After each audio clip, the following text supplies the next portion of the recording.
Hello viewers, আসসালামু আলাইকুম। Welcome back to BD Sadia cooking studio. আজকে একটি কোরিয়ান টুইস্ট ডোনাটের রেসিপি নিয়ে এসেছি। তৈরি করা খুবই সহজ আর খেতে তো ভীষণ ভালো লাগে। ছোট বড় সবারই পছন্দ, বিশেষ করে বাচ্চারা তো ভীষণ পছন্দ করে। আশা করছি আমার আজকের ভিডিওটি আপনাদের ভালো লাগবে। আর প্লিজ যারা চ্যানেলটি সাবস্ক্রাইব করেননি তারা চ্যানেলটি সাবস্ক্রাইব করে ফেলবেন। তাহলে চলুন ডোনাট তৈরির রেসিপিটি দেখে নিচ্ছি।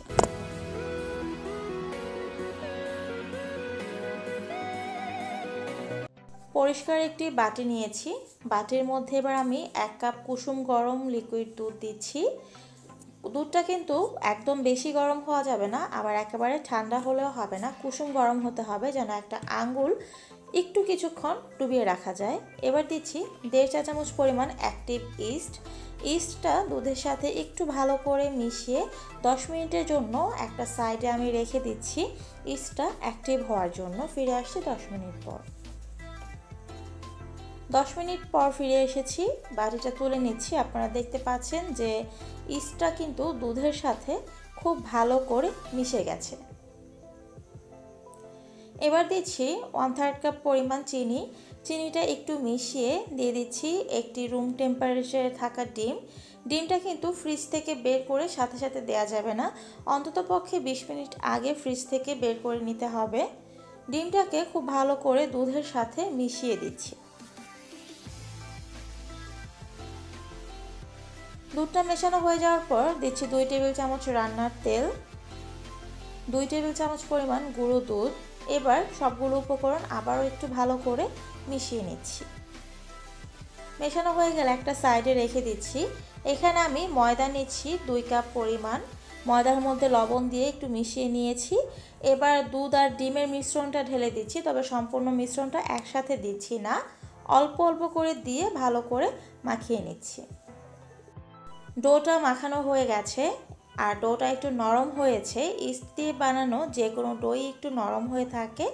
ডোয়ের উপরে একটুখানি তেল মাখিয়ে নিয়েছি, এতে করে উপরটা ড্রাই হয়ে যাবে না। এবার ঢাকনা দিয়ে ঢেকে 1 ঘন্টার জন্য একটা সাইডে রেখে দিচ্ছি, আর অবশ্যই কিন্তু এটা গরম জায়গায় রাখতে হবে। 1 ঘন্টা পর ফিরে এসেছি। দেখতে পাচ্ছেন ডোটা ফুলে কিন্তু ডাবল হয়ে গেছে। এবার আমি ডোটাকে একটা পিঁড়ির উপরে অল্প একটু ময়দা ছিটিয়ে নিয়ে নিচ্ছি, কারণ ডোটা কিন্তু এখনও নরম আছে। আরও কিছু ময়দা দিয়ে ডোটাকে খুব ভালো করে মথে নিতে হবে, যেন ডোটার হাতে লেগে না যায়, তবে একটু নরম থাকবে। এরকম করে ডোটাকে মেখে নিয়েছি, আর ডোটা কিন্তু এখন আগের মতো নরম নেই, হাতেও লেগে আসছে না, তবে একটু নরম কিন্তু থাকবে। আর ছুরি দিয়ে আমি এবার কেটে নিচ্ছি, কারণ ছুরি দিয়ে কাটলে প্রত্যেকটা ডোর অংশ কিন্তু সমান হবে। এবার একটা অংশ নিয়ে নিয়েছি। এবার একটু ময়দা দিয়ে আবারও মথে নিচ্ছি, কারণ যতটুকু ভালো করে এটা মথা হবে ততই কিন্তু ভালো হবে টুইস্ট ডোনাটটা, খেতেও ভালো লাগবে। এবার আমি একটু লম্বাটে করে নিচ্ছি, আর এই কাজটা যদি 2 হাত দিয়ে করা হয় তাহলে খুব ভালো হবে। ছিঁড়ে যাওয়ার কিন্তু কোনো চান্স থাকে না, আর এটা কিন্তু নষ্ট হয়ে যাওয়ারও কোনো সুযোগ থাকবে না। 2 হাত দিয়ে এরকম করে খুব ভালো করে মথে নিয়ে এবার আমি, আপনারা একটু ভালো করে লক্ষ্য করুন যে একটু দড়ির মতো পাকিয়ে নিচ্ছি। আর এটা কিন্তু 2 পাশ থেকেই করতে হবে, তাহলে কিন্তু ভালো করে এটা পাকানো হবে।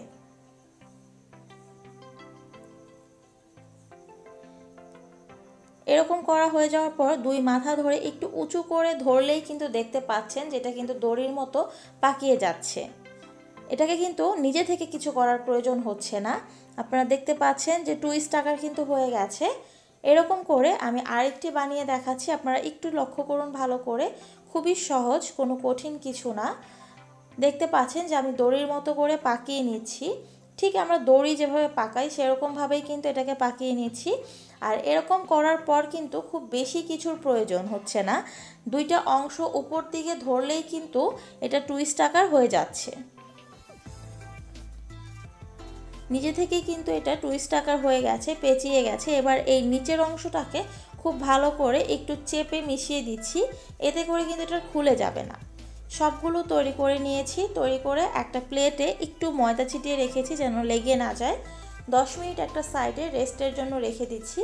10 মিনিট পর এগুলোকে আমি ভাজতে নিয়ে যাচ্ছি। 10 মিনিট পর চুলায় একটি প্যান বসিয়ে পর্যাপ্ত পরিমাণ তেল দিয়েছি, কারণ এই ডোনাটগুলো ডিপ ফ্রাই করব। এবার আমি ডোনাটগুলোকে দিয়ে দিচ্ছি। আর চুলার আঁচটা কিন্তু অবশ্যই মিডিয়াম রেখেছি, নয়তো কালার চলে আসবে আর ভেতর থেকে হবে না বাড়িয়ে রাখলে। এক সাইড হয়ে যাওয়ার পর উল্টে দিয়ে আরেক পাশও খুব ভালো করে ভেজে নিচ্ছি। যখন এরকম কালার চলে আসবে তখন তুলে নিচ্ছি আর বাকি ডোনাটগুলো ভেজে নিচ্ছি।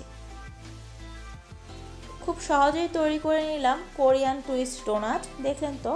আর খেতে কিন্তু খুবই ভালো লাগে, এটা বানানো তো খুবই সহজ। আশা করছি আমার আজকের রেসিপিটি আপনাদের ভালো লেগেছে। আর ভালো লেগে থাকলে প্লিজ সবাই আমার চ্যানেলটি সাবস্ক্রাইব করুন। আর ভিডিও সংক্রান্ত কোনো কোশ্চেন থাকলে কমেন্ট বক্সে করবেন, আমি উত্তর দেওয়ার চেষ্টা করব। আজকে এই পর্যন্তই, সবাই ভালো থাকবেন, আল্লাহ হাফেজ।